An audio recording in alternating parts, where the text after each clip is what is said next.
আব্দুল কাদের মোল্লা যেদিন ওনাকে ফাঁসি দেওয়া হয়, জামাত নেতা, তো আমার মনে হচ্ছিল যে একজন মানুষ, তাকে কোনো অপরাধ ছাড়া জুডিশিয়াল কিলিং এর মাধ্যমে ফাঁসি দেওয়া হচ্ছে, এবং তার ছেলেরা, তার মেয়ে, তার পরিবার কিভাবে একটা ফাইল নিয়ে একা।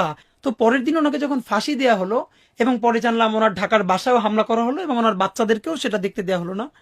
আমি জানি না ভাইয়া কি হয়েছে আমি আমার বাসায় গড়াগড়ি করে চিৎকার করে কাঁদতেছিলাম।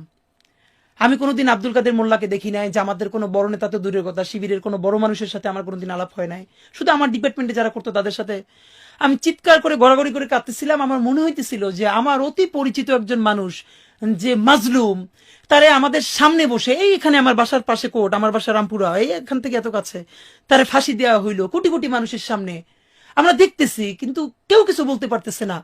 আমি এটা নিতে না পারি, আমার মনে আছে আমি গড়াগড়ি করে শব্দ করে কাঁদতেছিলাম। কিন্তু ভয়াবহ অভিজ্ঞতা হলো, আমার বোনও তখন কাঁদতেছিল, কিন্তু সে এসে আমার মুখ চেপে ধরছে।